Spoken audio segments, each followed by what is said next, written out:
Masihkah ada iman? Masihkah kita percaya bahwa Tuhan tetap menyertai kita di tengah situasi sulit, secara khusus di masa-masa pandemi ini? Kisah Ayub akan membantu kita untuk tetap percaya dan menggantungkan seluruh hidup kita kepada Tuhan. Kitab Ayub bab 1 ayat 1 sampai 22. Ada seorang laki-laki di tanah Uz bernama Ayub. Orang itu saleh dan jujur. Ia takut akan Allah dan menjauhi kejahatan. Ia mendapat 7 anak laki-laki dan 3 anak perempuan. Ia memiliki 7.000 ekor kambing domba, 3.000 ekor unta, 500 pasang lembu, 500 keledai betina, dan budak-budak dalam jumlah yang sangat besar. Sehingga orang itu adalah orang yang terkaya dari semua orang di sebelah timur. Anak-anaknya yang lelaki biasa mengadakan pesta di rumah mereka masing-masing menurut giliran. Dan ketiga saudara perempuan mereka diundang untuk makan dan minum bersama-sama mereka. Setiap kali apabila hari-hari pesta telah berlalu, Ayub memanggil mereka dan menguduskan mereka. Keesokan harinya, pagi-pagi bangunlah Ayub, lalu mempersembahkan korban bakaran sebanyak jumlah mereka sekalian. Sebab pikirnya, mungkin anak-anakku sudah berbuat dosa dan telah mengutuki Allah di dalam hati. Demikianlah dilakukan Ayub senantiasa. Pada suatu hari datanglah anak-anak Allah menghadap Tuhan, dan di antara mereka datanglah juga iblis. Maka bertanyalah Tuhan kepada iblis, "Dari mana engkau?" Lalu jawab iblis kepada Tuhan, "Dari perjalanan mengelilingi dan menjelajahi bumi." Lalu bertanyalah Tuhan kepada iblis, "Apakah engkau memperhatikan hambaku Ayub? Sebab tiada seorang pun di bumi seperti dia yang demikian saleh dan jujur, yang takut akan Allah dan menjauhi kejahatan." Lalu jawab iblis kepada Tuhan, "Apakah dengan tidak mendapat apa-apa, Ayub takut akan Allah? Bukankah engkau yang membuat pagar sekeliling dia dan rumahnya serta segala yang dimilikinya? Apa yang dikerjakannya telah kau berkati, dan apa yang dimilikinya makin bertambah di negeri itu. Tetapi ulurkanlah tanganmu dan jamahlah segala yang dipunyainya. Ia pasti mengutuki engkau di hadapanmu." Maka firman Tuhan kepada iblis, "Nah, segala yang dipunyainya ada dalam kuasamu. Hanya janganlah engkau mengulurkan tanganmu terhadap dirinya." Dan kemudian pergilah iblis dari hadapan Tuhan.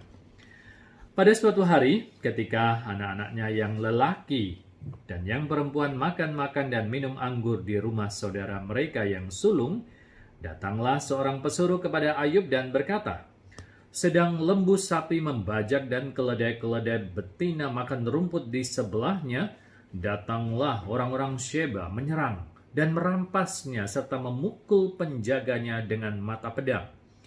Hanya aku sendiri yang luput sehingga dapat memberitahukan hal itu kepada Tuhan." Sementara orang itu berbicara, datanglah orang lain dan berkata, "Api telah menyambar dari langit dan membakar serta memakan habis kambing domba dan penjaga-penjaga. Hanya aku sendiri yang luput sehingga dapat memberitahukan hal itu kepada Tuhan." Sementara orang itu berbicara, datanglah orang lain dan berkata, "Orang-orang Kasdim membentuk 3 pasukan, lalu menyerbu unta-unta dan merampasnya beserta memukul penjaganya dengan mata pedang. Hanya aku sendiri yang luput, sehingga dapat memberitahukan hal itu kepada Tuhan. Sementara orang itu berbicara, datanglah orang lain dan berkata, "Anak-anak Tuan yang lelaki dan yang perempuan sedang makan-makan dan minum anggur di rumah saudara mereka yang sulung." Maka tiba-tiba angin ribut bertiup dari seberang padang gurun. Rumah itu dilandanya pada 4 penjurunya dan roboh menimpa orang-orang muda itu sehingga mereka mati. Hanya aku sendiri yang luput sehingga dapat memberitahukan hal itu kepada Tuhan.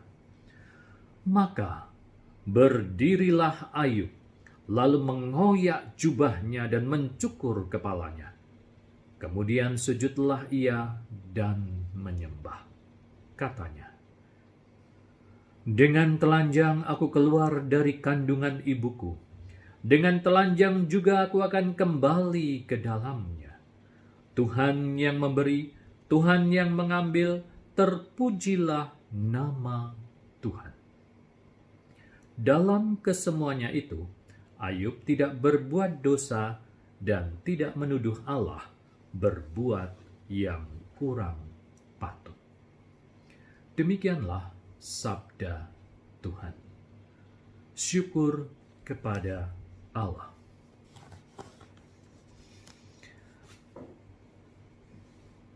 Saudara-saudariku, masa pandemi adalah masa yang sulit bagi kita semua. Ada banyak orang yang kehilangan di masa-masa ini. Tidak hanya kehilangan harta benda, usaha, pekerjaan, tetapi juga kehilangan anggota keluarga, kehilangan orang-orang yang sangat dicintai. Lalu apa yang akan kita buat? Apakah kita akan marah kepada Tuhan karena telah menghancurkan hidup kita? Apakah lalu kita menjadi tidak percaya kepadanya? Kisah Ayub yang baru saja kita dengarkan mengajak kita untuk berani melihat siapa diri kita di hadapan Tuhan. Dengan telanjang aku keluar dari kandungan ibuku, dengan telanjang juga aku akan kembali ke dalamnya. Tuhan yang memberi, Tuhan yang mengambil, terpujilah nama Tuhan. Ayub dengan penuh iman yakin bahwa segala sesuatu yang Tuhan hendak perbuat terhadap dirinya adalah yang terbaik. Tuhan yang telah memberikan nafas kehidupan, sehingga Dia juga yang berhak mengambilnya. Tuhan yang telah memberikan segala berkat kehidupan di dunia, Dia juga akan memberikan berkat kehidupan abadi. Apa alasannya untuk tidak percaya kepada Tuhan di tengah situasi sulit ini? Maka mari kita tetap memuji Tuhan, karena Dialah sang pemilik kehidupan yang sejati.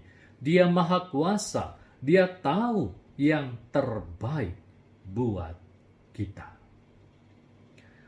Siapakah aku ini, Tuhan? Jadi biji matamu.